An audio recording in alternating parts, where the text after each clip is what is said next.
Tinatayang 1,000 benepisyaryo ang nakatanggap ng tig 3,000 piso mula sa Tingog Party List sa ilalim ng AKAP o Ayuda sa Kapos ang Kita program. 26 ng Oktubre nang isagawa ang distribusyon sa Stella Maris Covered Court, Barangay Maybunga, Pasig City. Ang AKAP ay patuloy na naglalayong maibsan ang hirap ng komunidad sa pamamagitan ng pagbibigay ng pinansyal na tulong sa mga kapos ang kita. Dumating si Congressman Jude Asidre ng Tingog upang makibalita sa kalagayan ng mga benepisyaryo. Nabatid na katuwang sa mga programa sa Pasig, sina Konsehal Maro Martires, Councilor Simon Romulo Tantoco at ilang mga kagawad ng barangay. Ayon sa party list, isinasagawa nila ang programang ito kada 3 buwan upang makapagbigay ng tulong pinansyal sa mga higit na nangangailangan. Meron po tayong AKAP, Ayuda sa Kapos ang Kita program.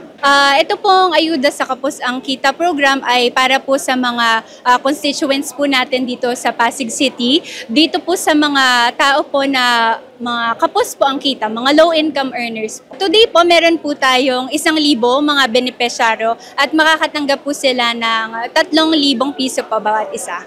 Sa ngayon po, meron po tayong 145 Tingog centers nationwide. Dito po sa Pasig, meron po tayong mga help desk. Kapartner po natin si Councilor Maro Martires, Councilor Simon Tantoco, Cap Queen Cruz ng Manggahan at si Kagawad Annalyn po ng Barangay Rosario. As per Councilor Maro Martires, nagaganap po ito every 3 months po. Alam po namin na maliit na halaga lamang po ito, pero sana po kahit papaano ay nakatulong po ang Tingog Party List sa inyo.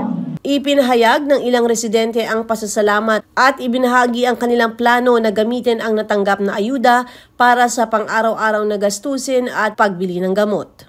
Ako po ay nagpapasalamat una po sa Panginoon Diyos sa natanggap kong biyaya sa 3,000 piso. Salamat po sa mga party list. Number 1 po kay God at doon po kay Jude Asidre. Ako po ay isang miyembro ng CIA. Ako po ay presidente po namin si Josefina Valencia.